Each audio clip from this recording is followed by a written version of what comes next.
Quentin's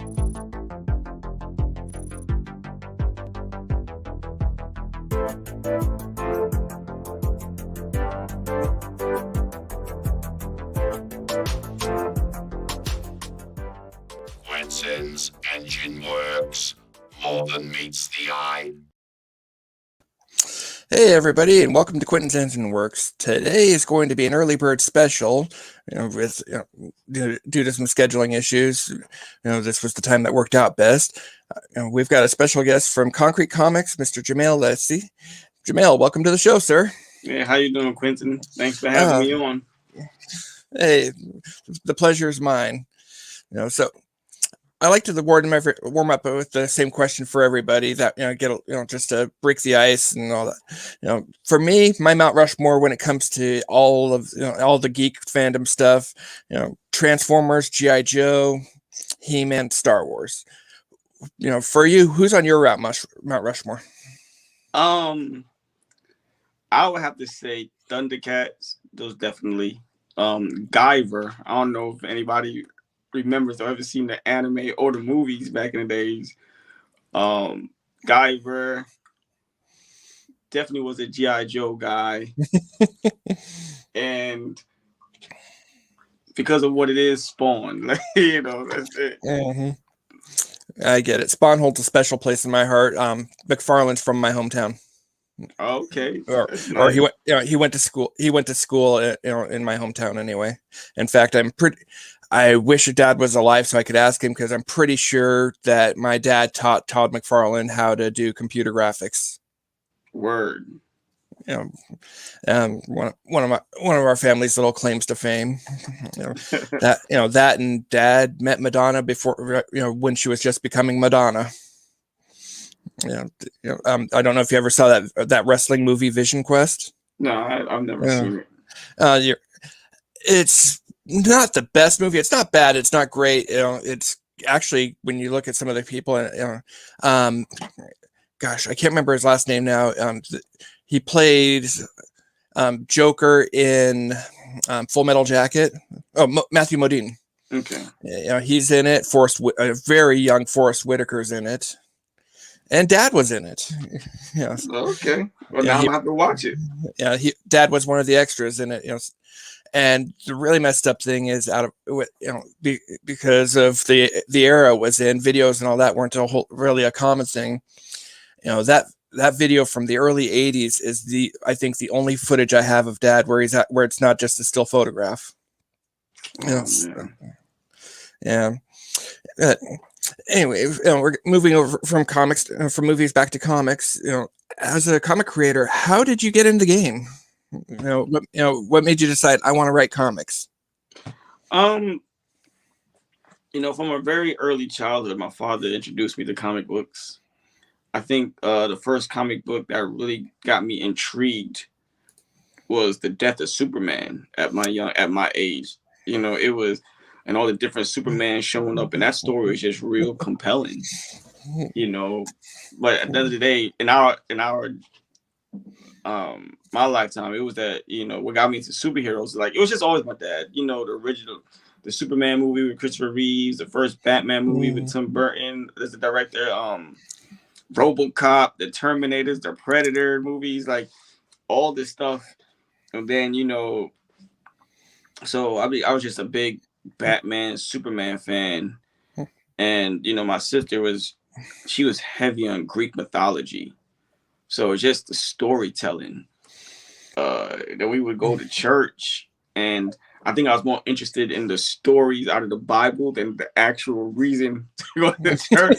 So it was just, I've just always been intrigued with stories. I loved it.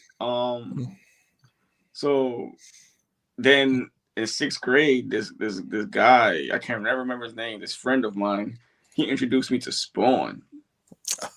And from there, with a combination of Greek mythology, church, and I was like, yo, this is where I want to be, yeah, that's what drove me into this. I dabbled in spoken word, poetry, and all of that, but I just love, what it is about comic? It's not even the comic itself. I just love creating stories and characters and telling them. and get my message across just like I would in spoken word poetry. So it's just a combination of all those things that got me into it. Well, especially if you have a good artist, because that expression of picture is worth 1,000 words. So if so if you have a good story to begin with, and then you have the artwork to match it, to line up with it, oh my goodness. Now, a couple of years ago, when I was just breaking into writing about comics in the first place, I came across this. For people that aren't familiar with your work, how would you describe Absolver to them? Man, Absolver, every little detail about Absolver is meaningful. He's great because he was created to live. His story was meant to be told in the gray areas. It's not a matter of good or bad. It's just a matter of who is. I like to feel like I'm going to tell and do the type of stories that people are afraid to touch. Absolver is the manifestation of a feeling, a vindictive feeling I had after that Trayvon Martin case and Zimmerman got off. So all these things come into play. So everything about Absolver means something. So if you're willing I want to be able to tell the type of stories and have Absolver do the type of things I wish we can do, but we can't do. For those that haven't picked up Absolver issue 2, he simply just took care of child molesters. He just handled them because that's, as a father, that's just how I feel. You have to protect your kids. In issue 1, he went after that attacked a cat. You see people that abuse animals all the time. And, I just, so in my eyes, Absolver is just the manifestation of a feeling or feels that I have, and I'm willing to push the boundaries with them. Not too disrespectfully, enough, but push it enough. That's Absolver.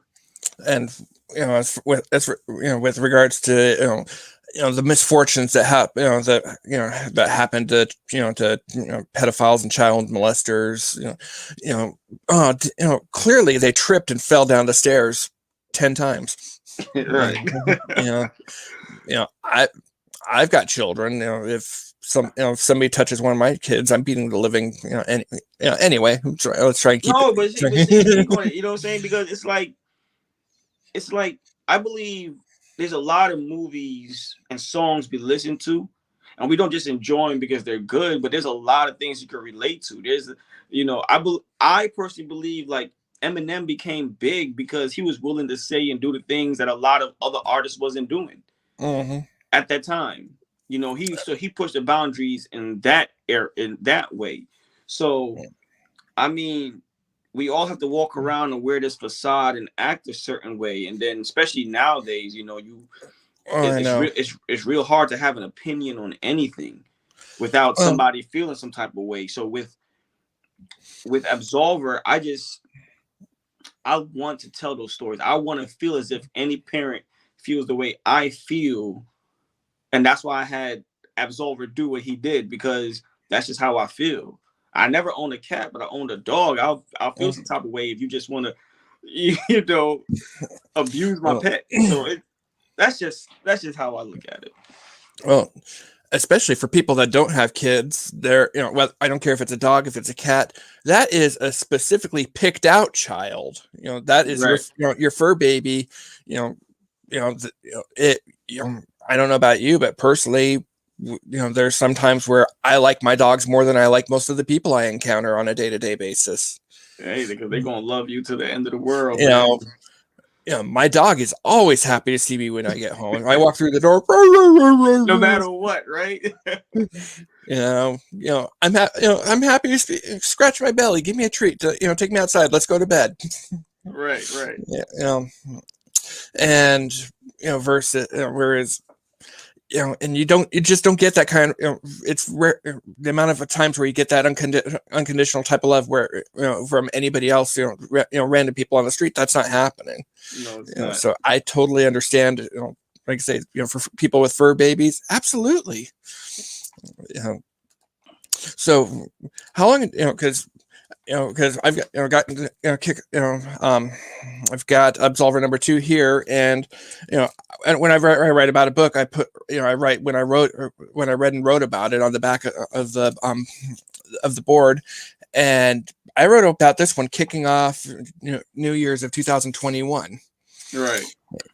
So we're in 2022. How long until we can expect to see Absolver #3? Well, Absolver #3 is actually going to be dropping this year. Excellent. Yeah, it's been finished, but Konrete has a lot going on, and that's all I can say. But if anybody gets to know me, I like to be last. I like to be last toward the end. I just that's just me. I'll make a little joke about saving the best for last. That's internal, but I just like to go last because I like to fan out. Nothing wrong with that. I like to see what's going on with everybody who's in the camp, and I'm like, okay. And two, I just want to make sure that I'm not saying or doing something anybody else is trying to say or do. And then I just want to have my own identity. This time around we decided to do individual Kickstarters. So it's a treat. So I really want to just separate mine from everybody else, because everybody else did an amazing job. Daniel with Tinnock. I just read Tinnock. I thought so highly of it. As I got a free copy to be able to review it, and I went, screw that. I believe this. I'm backing it. Oh, I would give you a free copy of issue 3 to review. Amazingly enough, I had a free copy of this, and look what we have here. Okay, well, I like the boss. I'll talk to the boss. I just can't do anything. When I talk to him first. You know how that goes. For me, it's kind of while I appreciate the free copies, to me it also hamper, because everything I write about as a geek on a budget, because my take on it is I'm telling people, most people aren't going to get a free copy of this. So I want them to I want to be able to say, hey, I spent my money on this. This is how I felt about it. And listen, I always respect the support, man. Like I said, when I first dropped, act like you were like the first person to give me like a dope review, and I love I just love the fact that you was honest about it, and I could totally respect that. I'm not, I have to be. It's, otherwise I'm not being fair to you and not being fair to the people that are that are reading about it, what I had to say about it. So right. I have to be. So the thing I'm trying to work on is not giving away quite so much of the plot, trying to get a short. I'm working on getting a shorter synopsis that makes it where there's enough where you can be interested without going and then. Right. That's been a work on progress on my part. Yeah, you were talking about the death of Superman earlier. Mm-hmm. You are so right. Phenomenal book. Right. Great enough where to me it makes the wall, because I met Dan Jurgens at a Comic-Con a few years ago. That was one of my all-time favorite Comic-Con moments. Because I handed him that book and I was going, tell me, what was it like being in the meeting where you said, what the hell? Let's kill Superman. Right. I can only imagine. And there, and with Mr. Jurgens was very friendly with all the fans, very, very cordial. Didn't charge to sign a book, which, hey, that's aces in my book. And to me, that was just a great experience. Now, have you met any creators that are like that for you? You know what? I haven't. I really haven't. Growing up, I wasn't really as fortunate. And then, when I got into my adult life, I had to be an adult, So now in my mid-30s and stuff like that, I'm really just getting to enjoy things. But at the end of the day, to be honest with you, I work with talented creators like every day. I get advice from them every day, and they help me every single day. Like from Daniel to Lonzo to Anaji. Now I'm talking with David with Decimation Earth. You know, so I get Nice. to work with these people all the time. I just finished talking to the oh man, I cannot remember his name off the top of my head, but the creator of Black Bow. He's a dope guy. His story is dope. Chris Williams is a dope artist. You know what I'm saying? So to me, you know, we're all doing the same thing as everybody else. They just had a little bit more time and a little bit more spotlight. I figured we all would get there we all get there soon, you know. I could be like, Absolutely. you know what I'm saying? I could look back and be like, yeah, I met Onaji, you know what I'm saying? Like I worked with the guy, you know. So that's how I look at it. You know, I would love to meet Todd McFarlane, but now it wouldn't be on some fan stuff. I would like to pick his brain. You know, so if I was to ever meet him, it would be like, all right, so school me on something, you know what I'm saying? So yeah, that's where I'm at now. Yeah, and I get that too. So there's some cases where, you know, trying to ask the questions you want while not completely sounding like a total fanboy. Right. You know, I blew the curve on that one. Last year I had Bob Budiansky on the show. He's one of the you know, with Transformers. Jim Shooter created Cybertron and said this is their home. You know, here's what's going on. Then he handed a handful of toys to Bob Budiansky. Give these guys personalities and names. You know, so he while he didn't create the backstory, he created everything we know: Optimus Prime, Megatron, Starscream, all these names. It was Bob that did it. And you know, the entire show, I really like your stuff. And sometimes you can't help yourself. Sometimes you can't help it. But you know, as far as a creator goes, being a creator goes, you're definitely on the right path. As far as a collector goes, to put things into perspective for you, I took about a 25-year hiatus from comics. Most of everything you see behind me has been acquired in the last 10 years. So it's, you know, it's never too late to get back in the game. No, it's not. I started a nice collection when I was in living in Florida. It was a decent collection. Then, you know, certain things happened, so we had to put stuff in the storage. Lost the storage unit. So now all those boxes, and I just started back, and I think I'm filling up my 4th box. So nice. You know, that's where I'm at right now with it. So yeah. And honestly, I haven't even read 3/4 of it. Don't have time. But every time I get that email from Manifest Comics, I'm like, I'm out. So I'm like, yo, one day I'm gonna have time. If not, my son will enjoy it, or my grandkids will. Somebody will. So you know, if it's not for me, I'm doing it for them. So I get it. Yeah. I've got, considering my current reading queue is roughly a long box and a half. Yeah. You know, well, my pull stack, you know, yesterday I walked out of my local comic book store, the pull stack about that thick. Wow, you're worse than me. I had to cut my thing down. Like I was just, you know, it's too much. The Venom run, I haven't even got to it yet. I got 2 Power Ranger runs that I'm trying to finish up. The Excellence run, Spawn, Scorched, Spawn Universe, King Spawn. Don't forget Gunslinger Spawn. Yeah, the Gunslinger Spawn. That Mega Man, that it was 6 issues. It was really good. I just, you know, if you want a quick read, nice read, that Mega Man from Boom Studios, it was nice. Oh, okay.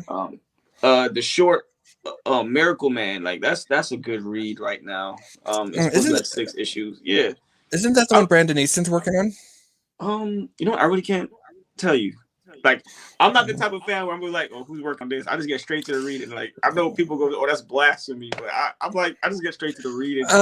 Actually, you know? I see both sides of that. You know, because there have been times where, when they changed, you know, the example I'll use, DC New 52 Batgirl, when Gail Simone was writing it, oh my God, this character spoke to me.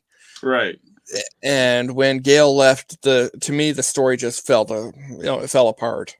Yeah, I was never a fan of the switching. I mean, I get it, but at the same time, if somebody's doing a great job, let them continue. You know, I want my art team to be the art team for Absolver as long as they want to. I believe we develop a nice relationship, and I wouldn't want to just dismantle it. You know, I don't care if somebody's better and they offered me a cheaper price. because they, you know, like my art team Mhm. is good. We understand the story and they capture it. Right. You know, I so completely it's understand. yeah. To me, I've never understood it. I think the first time it really bothered me, I was reading Haunt, and the art in Haunt was just dope. But then they switched it up at issue 4, I believe, and it just turned me off. And I love the character, but so I'm like, I gotta reread it now in my in my adult stage. Maybe I'll appreciate the art now. But then I was like, all right. I just like okay. I just left it alone. Yeah, that's been one of my favorite things with going back to some of the books from Transformers back then and GI Joe back then. It was just about, hey, I get to see my favorite characters going at and actually now that I'm older reading it, and I can actually understand the plot lines and what Right? some of the stuff going on. Right. Which that part to me has been really cool. So other than Absolver, are there any? Do you have any other projects that you're working on, or is it just Absolver all the time right now? Well, I'm definitely working on ads. You know, I got the free preview up on the website. That's a real passionate project for me, and a lot of people want it and ask for it. But that's not something I can rush because it takes a ton of research, and I just really want to make sure it's delivered the correct way, because it has to be entertaining, but at the same time I'm delivering how I feel. Again, I'm in that book, I'm delivering what, in my opinion, what a whole entire culture feels. And then on top of that, it's fictional, but it's tied to a lot of history, so it's taking some time. But outside of that, anything else that I'm working on would definitely be introduced through Konrete. You know, as soon as we reveal the K-Way weekend, as long as everybody stay tuned, the K-Way weekend, we were talking about everything that we're definitely doing. I can say that I am building the Absolver universe.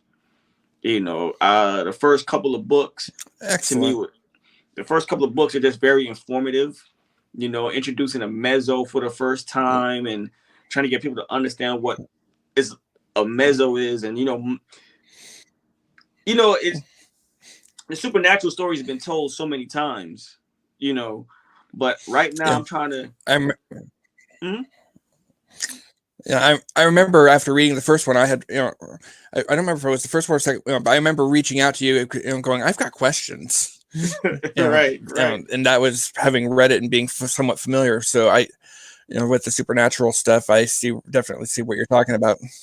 Yeah, because I've created a whole language and layers upon layers upon layers in my spiritual universe, my supernatural, aka spiritual universe. That's the one thing like I said, I love about our team. We don't just put stuff together. We really dive in, whether it's fictional, but we think about the science, we think about the outcome, we think about the language, we think about the connections, so we really dive, like, yo, Alonzo, if I do this, how would this affect the rest of the universe? We really go in. So yeah, so all I can say is, like, I'm really building the Absolver universe. I'm hoping everybody's going to enjoy it.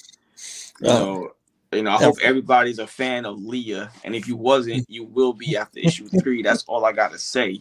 That's all I have to say. Excellent. So, yeah.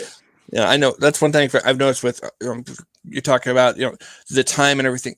Everything from everything that I've seen out from the Konrete universe. Whether I particularly like the story or not, you can see thought went into this. It's not just let's throw it at the, it's not spaghetti on the wall where you throw it there and then whatever sticks, that's what you're going with. Right. And that's one of the things I've always appreciated about you guys. Thank you, man.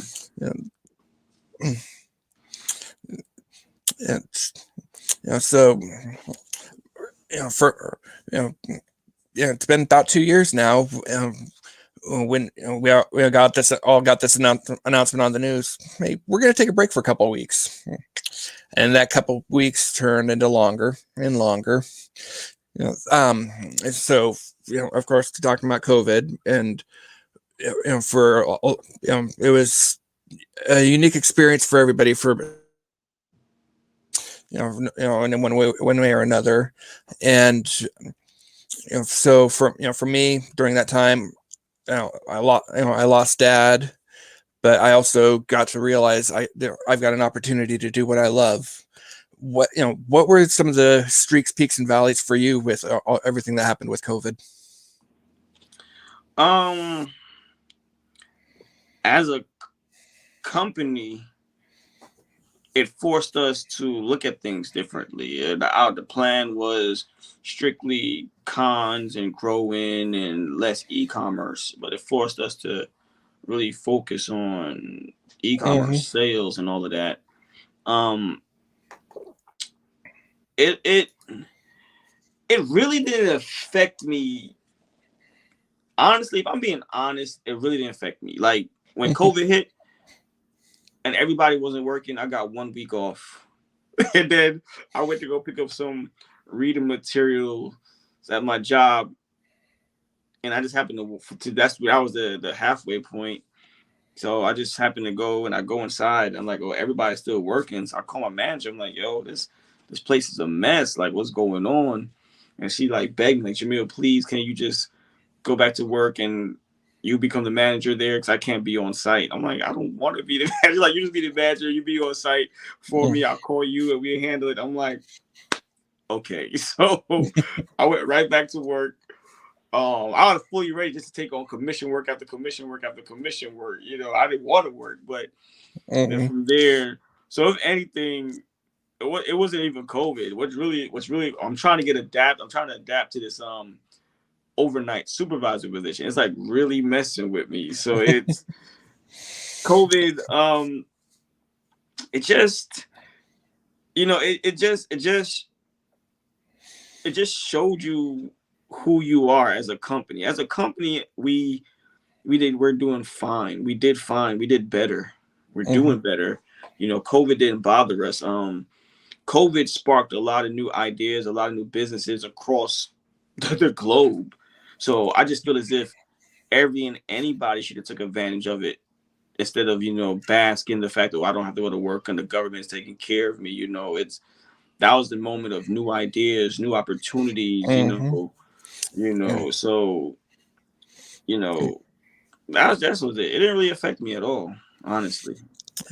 I know it was a great time. To me, COVID was, it was a new boom, because comics were alive and well, but it wasn't the same. Then Big Bang Theory comes along, and it's like they got a bit of a boost there, and then they were comics were starting to die off again. Then COVID happens, and all of a sudden, all these people have all this free time, and for the people that weren't creating stuff, just any, and especially as things drew out longer and longer, it became more of a, hey, I remember I used to like comic books. Let's see what's out there. So to me, comics is one of the industries that truly thrived during COVID. Because we have my local store. They opened, in November of 2019. So they'd been open like 3 months when COVID hit. Right. And I was seriously going, oh my gosh, I feel so bad for, because it's the entire family went in on buying this, getting this property and getting the store going and all that. And I was truly worried about them, because, as hard as it is to make it, to make a new business last, and, to be 3 months out of the gate and then get told, hey, you can't have people in for a while. Right. So but they actually, they seemed to do, they survived in it and thrived in it, which I was thrilled for. Yeah, that's what's up. I mean, it's a lot of things. Like, I think during COVID, there's, if you look into it, a lot of businesses just didn't survive because they were not flexible or wasn't willing to be flexible. If I had a comic book store and I couldn't have people in, I definitely would have found a way to deliver the books. Hey, we're gonna deliver these books to you some way. I mean, You know, Yeah. and listen, I'm not speaking for everybody's situation. So I don't want to sound like I'm being insensitive. I honestly, everybody has situations that they deal with. So just from a general standpoint, where I'm coming from, because I just feel as if like if we all should learn anything from COVID is the government don't have us the way they say they do. Oh. And I know I ain't trying to get into that topic, but it's like at the end of the day, that's just what it is. Like we had we had a big pandemic, and there was no plan B, no plan C. There was no helping the sick, helping the hungry, and these are things that we should be asking for and thinking about. Is when we're dealing with something, how is the people that's supposed to protect us and provide for us, where do they stack up? And we did not, we didn't fare well. No, we didn't. And nobody talks about that in a massive way. Nobody talks about that. We're too focused on each other and beefing and TikTok and Instagram, and we're not thinking about the bigger picture. Taxes going up, gas prices are going up. Fine, we'll pay taxes. Fine, we pay higher gas tax. Yes, we got laws and rules we got to follow, but we just had a pandemic, and you did not have us. Now what? See, I would hold you accountable as my boss. I'll hold you accountable as my friend. I'll hold you accountable. But why we didn't hold them accountable? We just don't. Because we all got our stimulus checks and we went thanks. And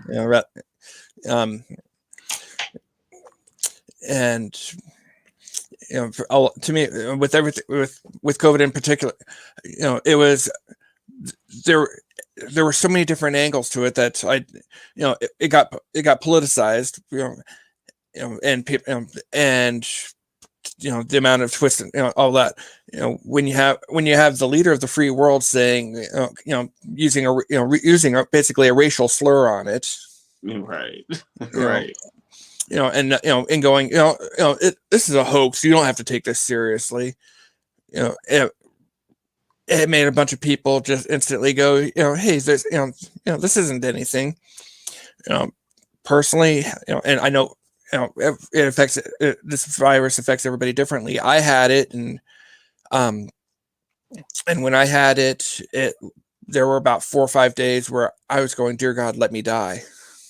And that was, and that wasn't even the first strain. That was one of the, the second or third. And that was just before Halloween of this year, or of last year. I still don't completely have my sense of smell back. Wow. But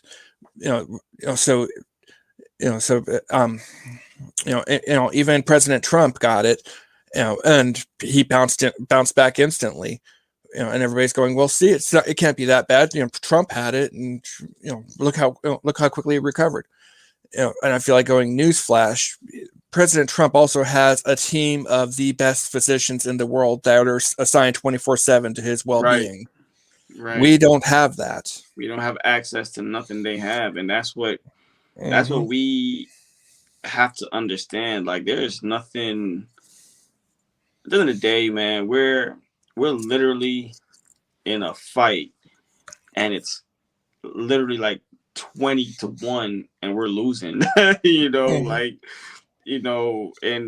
And somehow the 20 seems to fight each other and not focus on the single issue. Like, I just wish, like, okay, guys, let's put a pause on what we got going on. Let's figure out why they didn't hold us down like they should have. And you know what I'm saying? And I just feel wish as a collective we would just one day just get it. It's like me. I tell people, I don't care who you look like, what you look like, the color of your skin. I don't care who you love, what you're doing. Your life is your life. Be happy. I don't force my life onto nobody else. I don't think anybody should force their life onto anybody. But at the same time, we all have to live under this roof. So as long as we're here, Let's just make sure those are in charge of doing what they're supposed to do. Like the pandemic should have been well taken care of, and it's COVID pretty much showed the world that they just don't have us. And it was twofold. The other part of it is, how many people did you see? I don't remember. I don't remember his name. I remember some jackass doing a Facebook live feed, walking through Walmart. I just tested positive for COVID. I'm here in the shop. I'm shopping. No mask. No nothing. This isn't real. And during the part where we're supposed to shut down for a couple of weeks. If everybody does that, maybe this goes away rather than spreading like wildfire. They never closed. To me, the one thing that got me, they never closed airports. I mean, again, everybody has their own truths. Everybody has their own views. It's a matter of, it just boils down to respect. If you believe COVID exists and you had it, and I don't believe COVID exists, I never had it, and I'm going to your house, it's your rules. Yeah. If you come to my house, I'm gonna tell you you're good. You don't got to wear the mask, but you're gonna say, "Listen." Yeah, Hello, I'm still here. I'm sorry. Yeah, I'm gonna wear it to be respectful, but at the same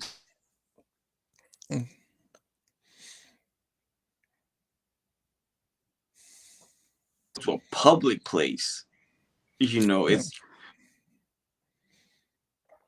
dudes that just respect the rules, and that's just what it boils down to. There's a lack of respect. Unfortunately, there's been a lack of respect from, between people here in this country going for about 25, 30 years.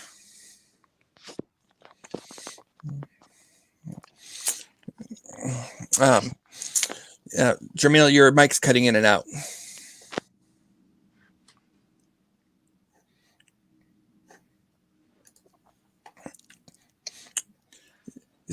Are you still with us, Jermael?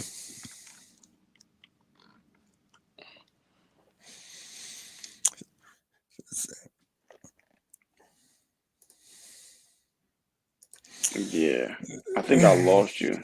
I can't hear you. I'm here. Can you hear me now, or are we still having issues? Hello? Hello? Hello?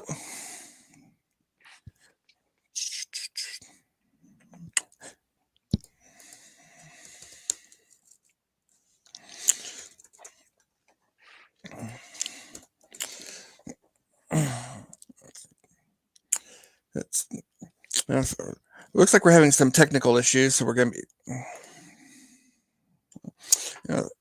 we're having some technical issues, so it's going to be me doing the solo thing for a few minutes. We're going to take advantage of this time to talk about an upcoming show I'm going to be doing. It's going to be called Off the Wall. In this show, we're going to be talking about some of the books on the wall here, and we're going to be going over the story behind how they came into be in my collection. How, the significance to them. Is it a key issue? Is it not a key issue? What's a key issue? And because every book here has a story beyond just the story itself. My personal favorite one, is Fantastic Four number 48. In this one we have the first appearance of Galactus, and it's also the first appearance of Silver Surfer. And the story behind that book, as I drop it there, and the story behind that book is that I got that book at a toy show from for pennies on the dollar for my guy that was dying from cancer, and I'd hate to let it go. Hey, well, it looks like we got Jermael back. I'm sorry about that, guys. I'm sorry. Hey, no worries. It gave me time to do a shameless plug for a show I'm going to be having coming up pretty soon, so it works. Right. I'm going to be doing a bunch of 2 or 3 minute blurbs on a show called Off the Wall, Okay. And it's going to be kind of a collector show, kind of a personal story show, all in one. Explaining, talking about key issues. What's the key issue for and and because like I said, everything on the wall here has a story. Beyond the story in the book. A lot of the stuff on here is signed. I've somewhere along the way, I'm going to need to get, figure out a way to get my copy of Absolver to you to get it signed. Cause a lot of these books that are on here have been signed by people that have been on the show somewhere along the way. All right. Well, we can definitely work on that. I can definitely do that. Yeah. Cause it's what, like I say, cause everything it's kind of the cool thing with everything having a story. Right. But before we were talking about respect, and it's one of the things that seems to have definitely dropped off and gone by the wayside in the last 20, probably the last about 25, 30 years. But to me, it seems like it's been more noticeable for the last probably 10 to 12 years. Where basically, we went from the idea of being able to agree to disagree to I don't agree with what you think, therefore I can't like you. Right. And it's extremely sad. It's it's come to that. We can definitely have two different opinions. Mm-hmm. We can definitely feel different, but that doesn't mean we don't have to like each other. Matter of fact, at the end of the day, you don't have to like me. At the end of the day, but respect is respect. Fair is fair. At the end of the day, I always say, if you don't like a certain type of people, that's fine. You don't like them, but there's no reason for you to go in and insult and touch and physically be like, keep that to yourself. Like, what I'm saying? Like, I don't agree with the extra. I just, you don't like them, you don't like them. And to me, that's just boils back to why we can't never just come together and take care of their problems at hand. At the end of the day, you raise vegetables and I got cows and chickens. We just gotta find somebody that make bread. Like, what's up? Like that should be our mentality. But that's a phenomenal way of looking at it. I'm gonna steal that. We don't have that, and that's just the sad truth. We have enough resources where everybody can be provided, should have access to the necessities in life.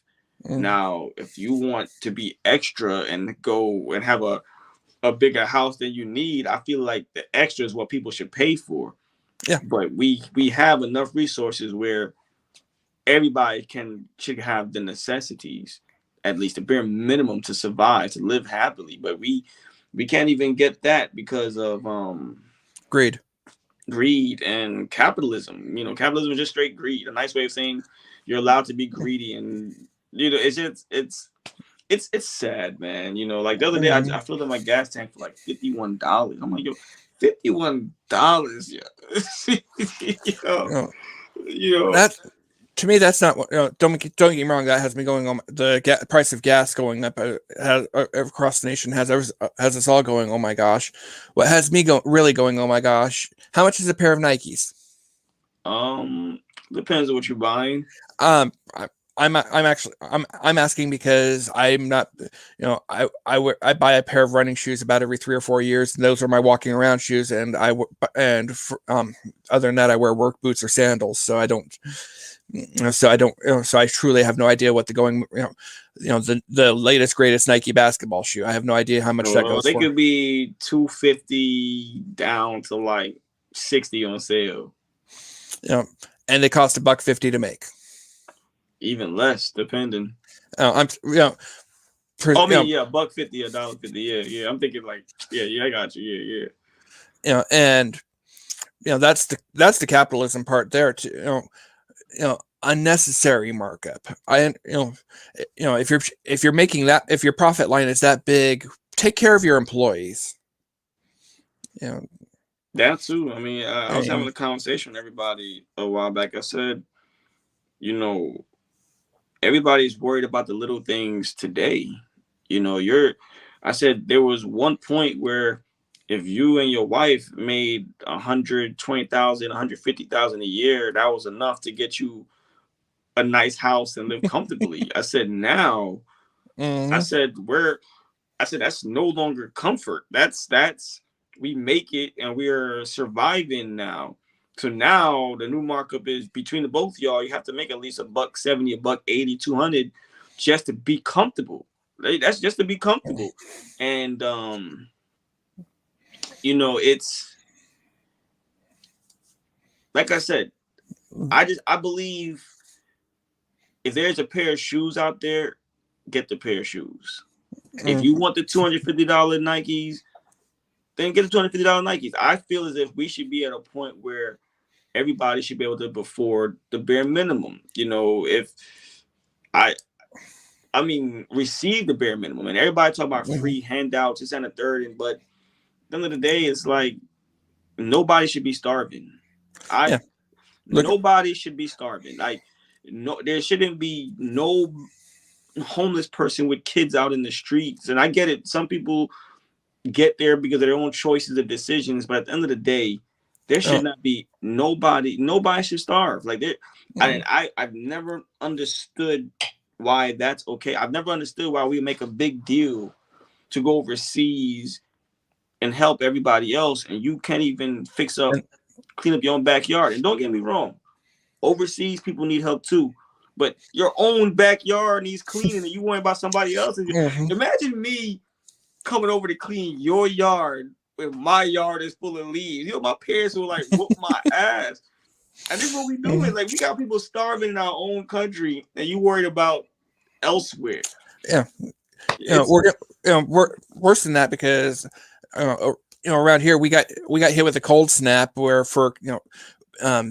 where we've been below zero with the wind chill, and just being going, oh my gosh, and with the homeless people here, don't give them money for food, don't do anything like that, let them die of exposure.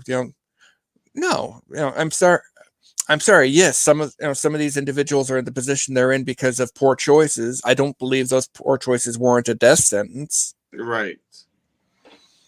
People have a sense of entitlement that we get to be judge, jury, and executioner on things where I'm not, and I'm not saying, hey, go, hand them a $5 bill. Every single guy you see on the corner, hand him a $5 bill.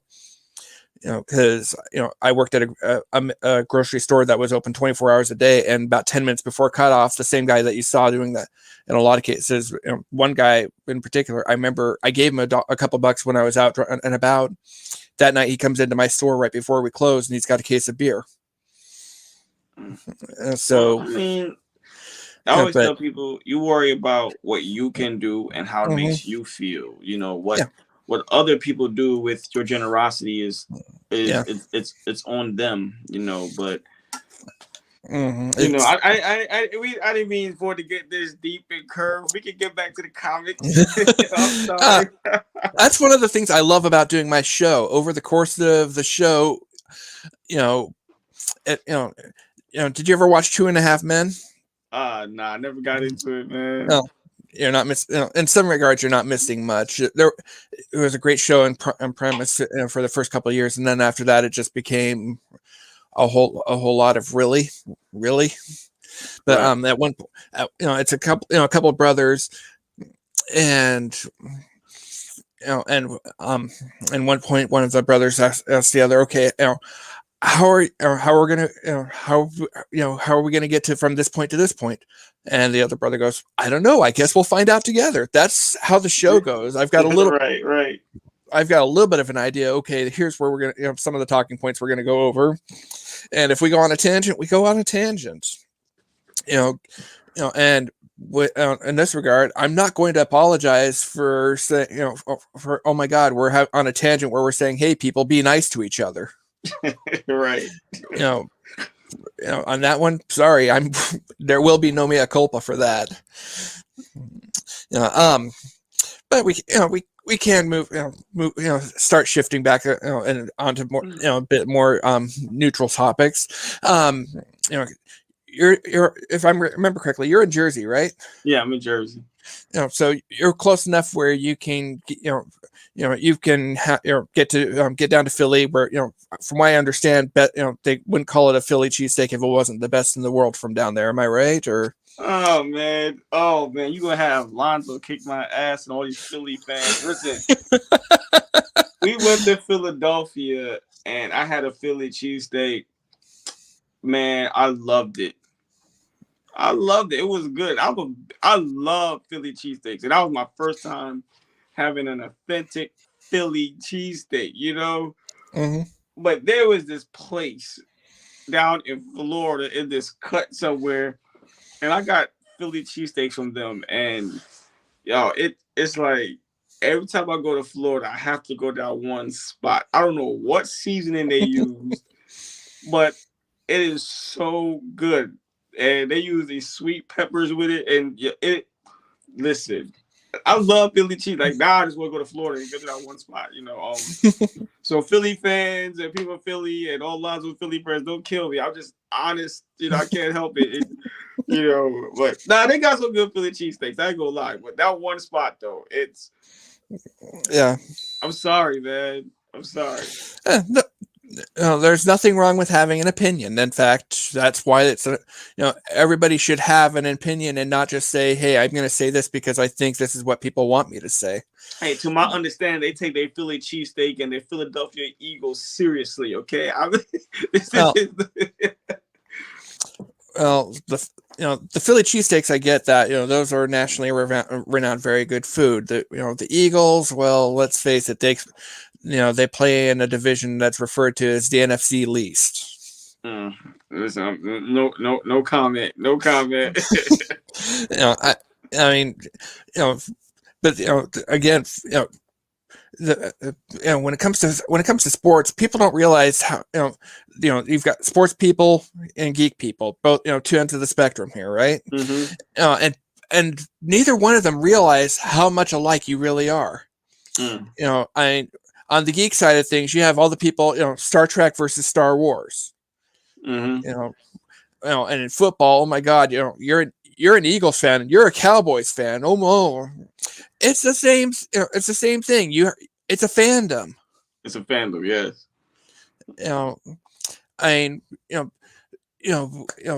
The geeks. We look at these guys that paint themselves green and yellow and throw a plastic block of cheese on their head in 5-degree weather, in the middle of freaking Green Bay, and oh man, and go, you guys are idiots. and the football fans look at all of us at Comic-Con that are dressed up in our cosplays and go, you guys are idiots. It's all the same, it's a fandom. I love it when it's fun, and I hate it when it gets too serious. Mm-hmm. But other than that, it's fun. It's fun. Lonzo and I, we started our friendly relationship got trolly because him being an Eagles fan, me being a Patriots fan, and I was talking a lot of shit. I was just talking a lot of shit. Then it just left for what it was always fun. It was always fun and clean banter. Still to this day it is, but I enjoy it. It won't be fun if we didn't have that. It's just when it gets too serious. Now that's fights where are breaking out of stadiums and people wrecking cars. It's like, okay, too much. Yeah. The other side of that is the riots, because the riots in your homes and a team's home city because, oh my gosh, they won the championship. Yeah. To me, that's uncalled for. I've never understood it. You're gonna destroy your city because y'all won something. Okay, you have to work here tomorrow. But hey, man. I guess a few years ago, in Pittsburgh, and it was brilliantly planned. If you have that kind of a diabolical mind, when Pittsburgh won the Super Bowl, when they're doing their parade through town, a bunch of guys went in, robbed a bank wearing Pittsburgh Steelers uniforms. They robbed the bank and come back out and pull off their masks, and they're standing in the crowd. Yeah. And you can't, they never got found. because it Wow. blended right in because there were all the different jerseys. Wow. You should have never told me that. Hey, I've got a new I've got a different kind of Kickstarter idea for you. Right? Oh man. But that was one of those where you go, oh my gosh. Gotta do another quick shameless plug. If you like what we're doing here at Indie Comics Dispatch, we have a Patreon. I've got it there for you. And best of all, with the Indie Comics Dispatch, we are legally recognized as a 501(c) charity now. So if you donate to us, you can get a tax write-off. Yay! Yeah. Okay. So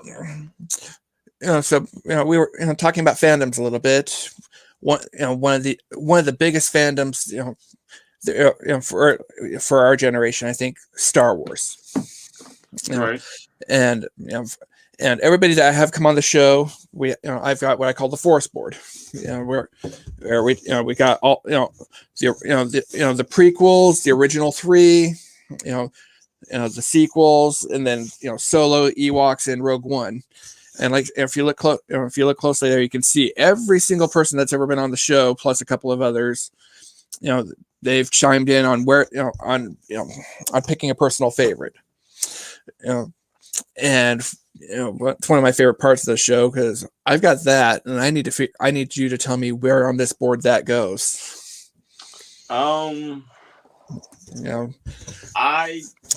Which episode would it be exactly? I'm not like the biggest Star Wars guy. I watched it, but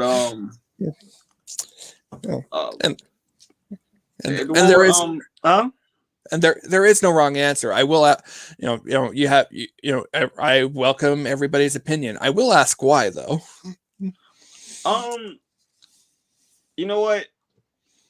My father was heavy into Star Trek. And then during that time, like I said, Star Wars and stuff, like it really didn't like catch me. And then by the time everybody in our age group was started watching Star Wars and really get into it, I discovered anime. You know what I'm saying? I was just anime. Like everybody know, you ever seen Naruto? And I'm like, my cousin and I used to like watch those episodes of YouTube and they used to divide it into 3 different parts. And like we was, Sailor Moons and Ape Man and Kashan, and when they used to come on the Sci-Fi Channel. So everybody was in Star Wars. I just got into anime, man. I never, but if I just like the whole the episode 1, 2, and 3, the whole story telling the origin of Darth Vader, like so put you there with episode 1. That'll make my son very happy because my son's been flying so because when I first started doing this, I wanted to get a couple of names on the board just so that way people aren't just going okay.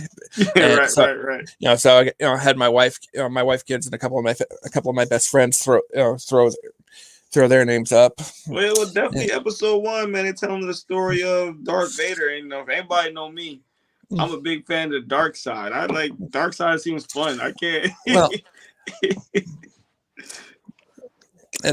a while ago they did a documentary called Necessary Evil, and and it was put on by DC, and it talks about how and it was put on by DC, but it's accurate for everything.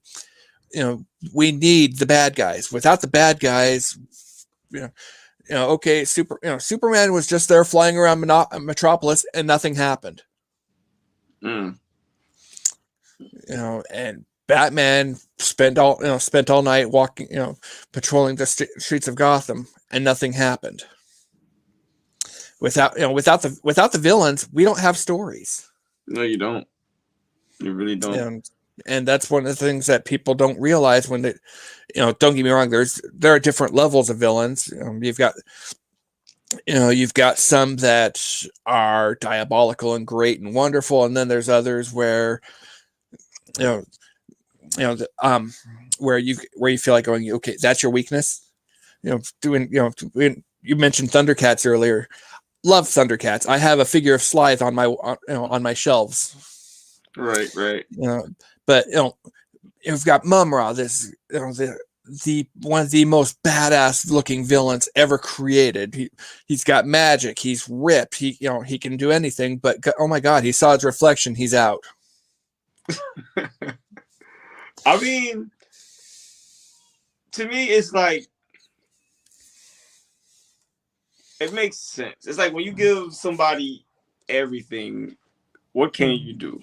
And I always like even in the character creating process, it's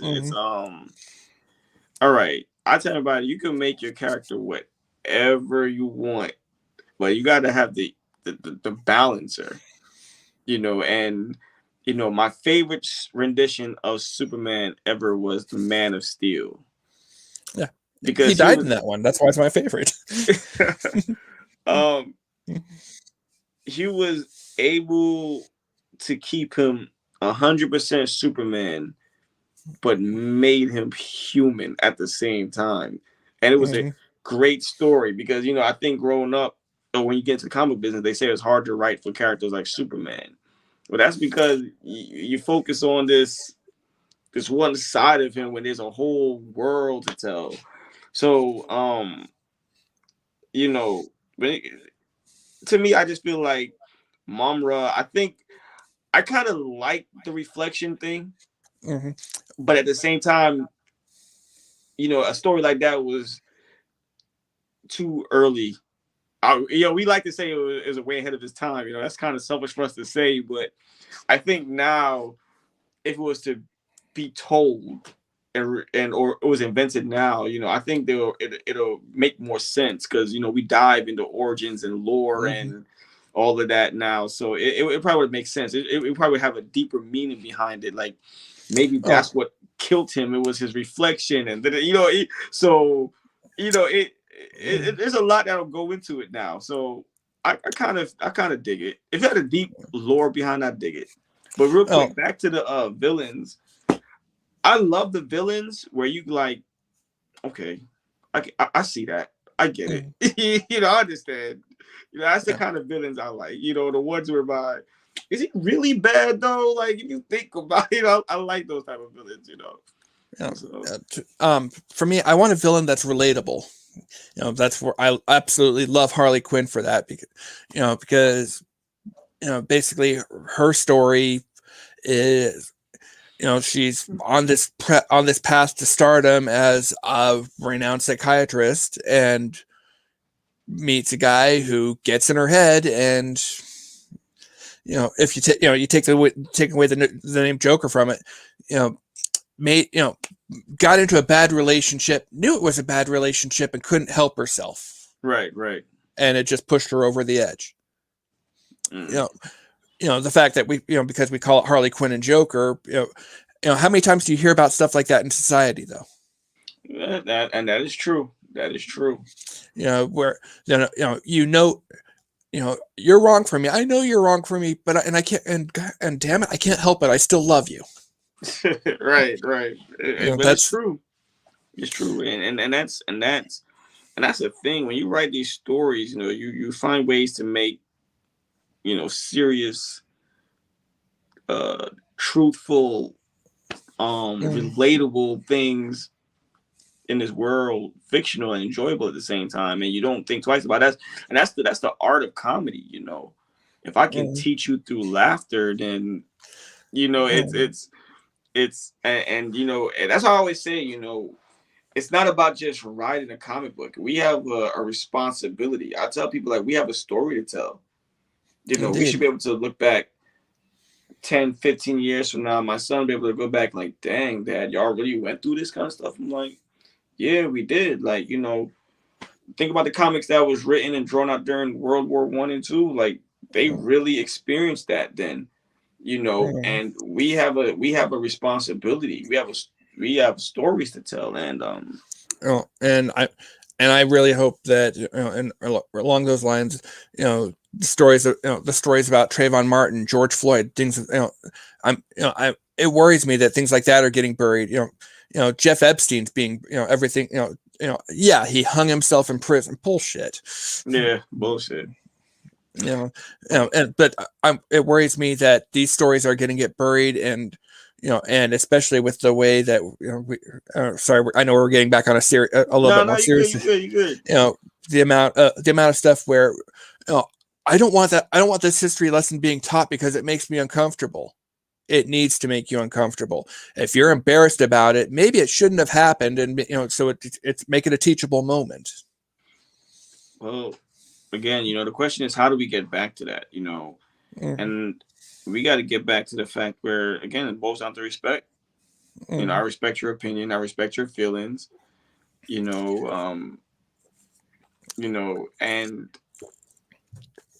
again, we cannot ignore the truths of the world. Trayvon Martin's situation did happen. You guys let him off, Zimmerman off.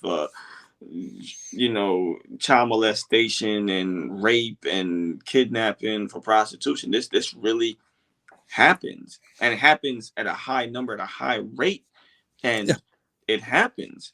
It's a known fact that people take advantage of their status and their power and their money and do things, and we let them off. And again, we as a people, or this people, should become a collective to fight and go against these things. It should literally be a village. My kid should be able to step outside and feel safe on the block. We don't have villages anymore.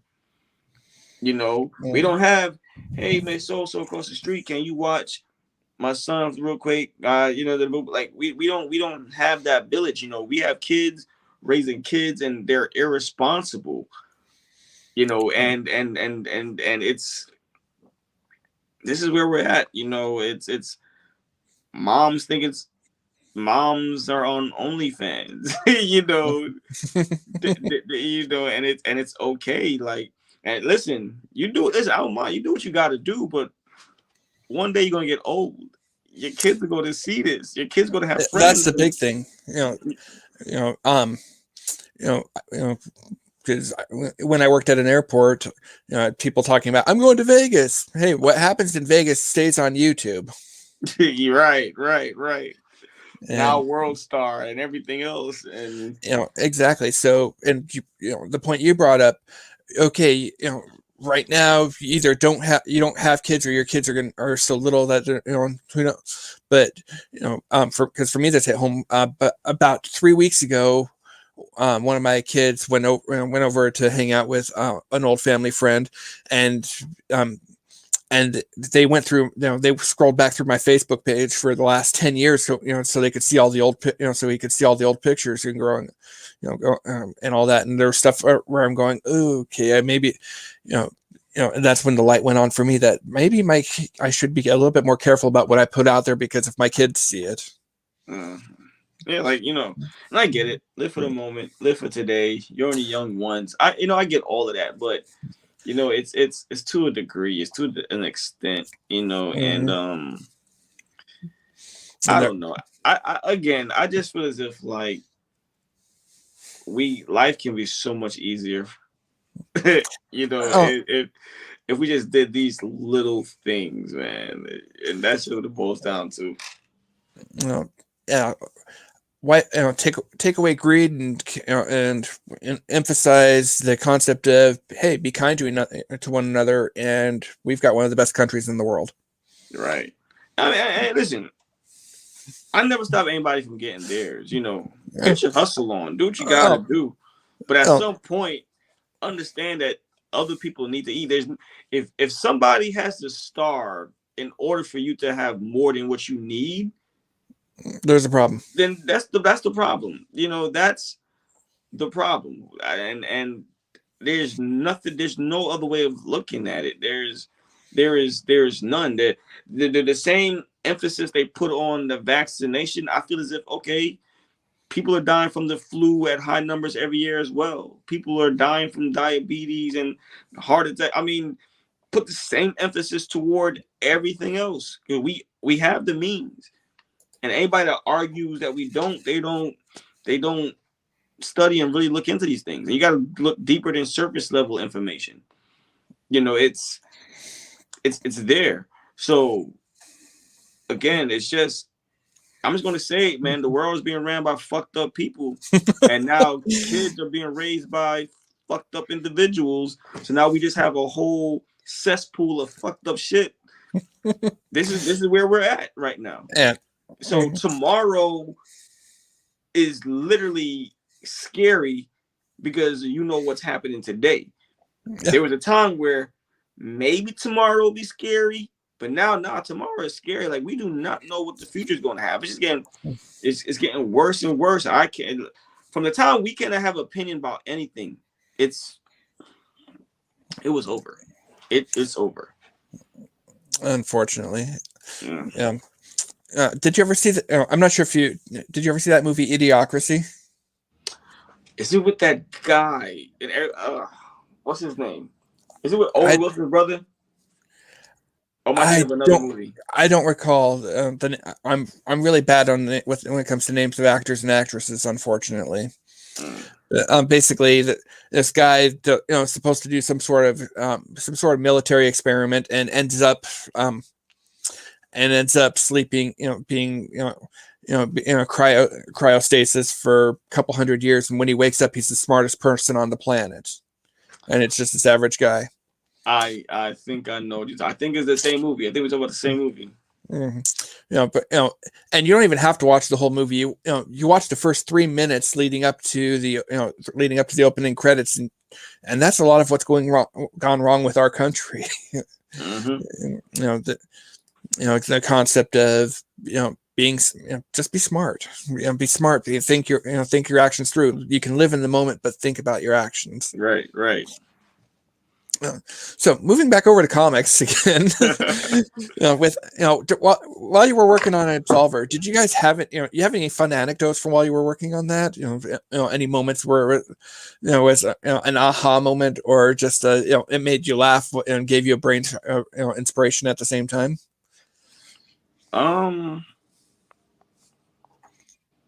Sorry about that. Hey, no worries.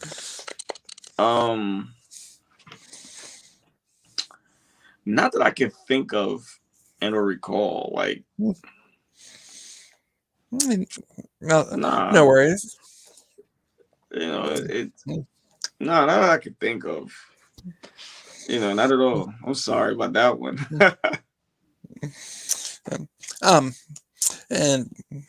And another question for you, for people that are trying to get into the game, to get into comics, whether it's a writer, artist, doesn't, neither way, what advice do you have for them? Wow. Understand why you're doing it, and regardless of why you're doing it, it's a marathon, and it's going to take work. It's going to take as much sacrifice as you feel you need to give or can give. On top of that, do your research.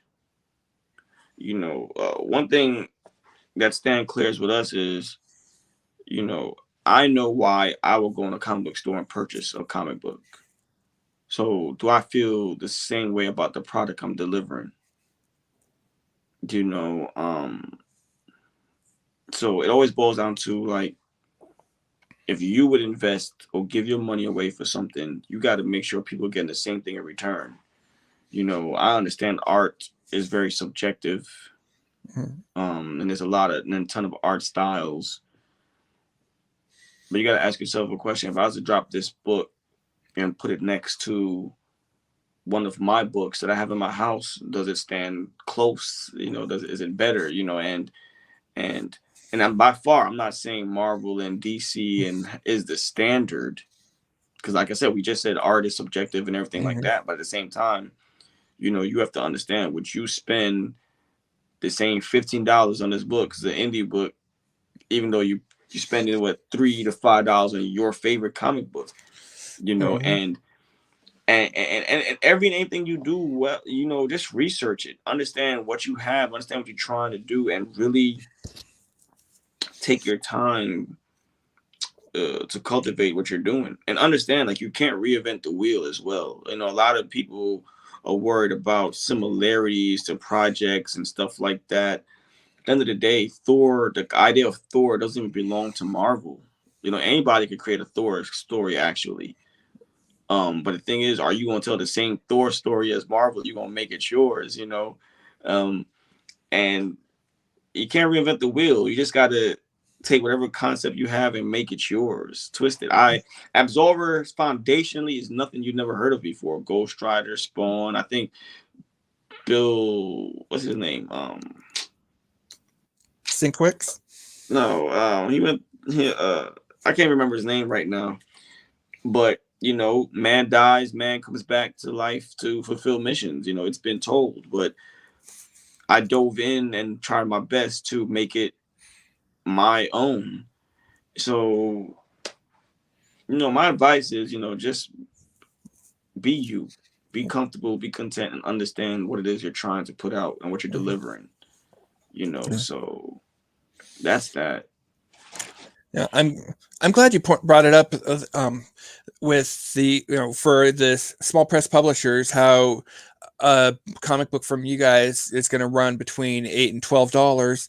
You know, for the people watching that aren't familiar, you know, with small press publishers, they don't get the huge deals that the bigger companies do for, you know, because for printing out thousands upon thousands of copies of a book, you know. So, you know, for them, if they're running, you know, doing a print run of 750 to 1,000 books, they're the price is going to go up just because of that. You know, they're not getting the bulk rate. You know, they're not getting the warehouse deal price. You know, and while in an ideal world, it'd be great if they went, yeah, you can have that book for $4, even though it cost me $6. You know, they need to be able to pay their artists and all that as well. So that's why indie books will cost more.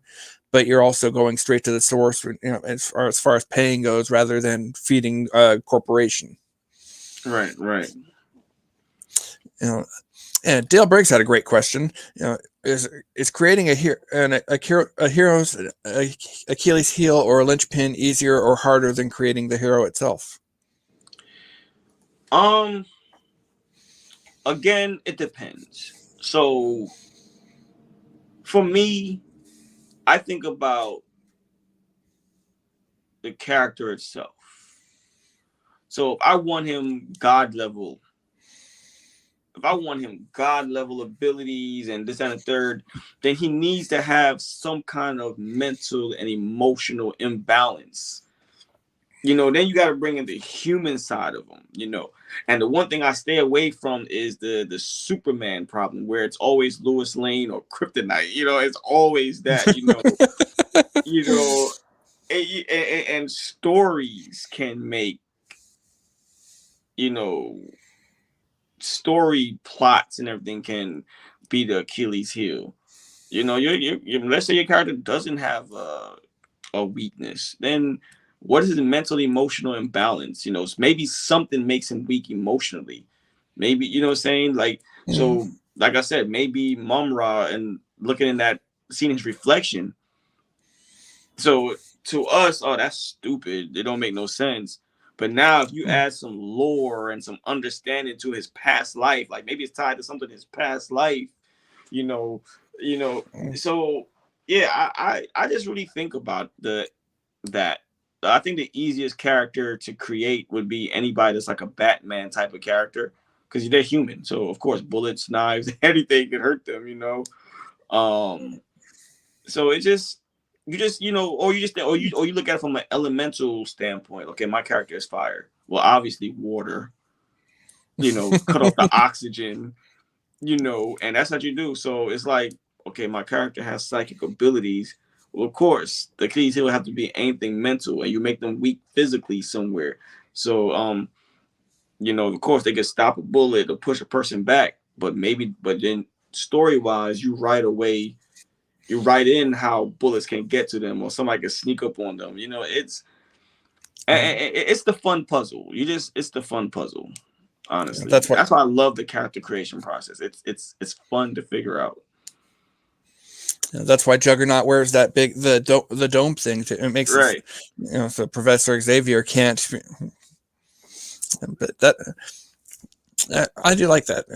I actually got to thinking about it while, since I made the original comment about the reflection thing, and I'm not embracing it as canon, but the ideal holds water. What if, he sees his reflection and he sees everything, it makes him realize all the evil he's committed over the years.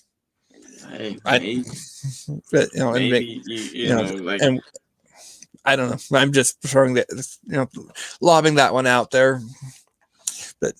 But we're at about an hour and a half, and I don't want to take up too much of your time because, well, hey, you've been gracious to do the early morning thing for us, and so I think I'm gonna call this one a little bit early just because I want to make sure you get some time to be able to get your stuff done, and goodness knows I've got a lot of fun things on my agenda for the day, right?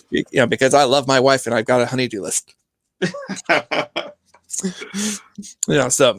But hey, thank you very much for coming on with us today, Jermael. And I'm definitely looking forward to when we get to see Absolver 3. That's been one of it's my favorite one. Thank you for keeping it concrete for us. Definitely. And hey, I look forward to getting I'd like to, when I do, see if I can do a concrete night and get everybody. And just have a round robin, try and do like a round robin discussion with all you guys. Man, you have a blast. You know how we like to have fun when we do these things. So definitely, absolutely. So thank you for coming on, everybody. Thanks for watching, everybody. Have a wonderful day, and we will catch you next time. Thanks, guys. Thank you.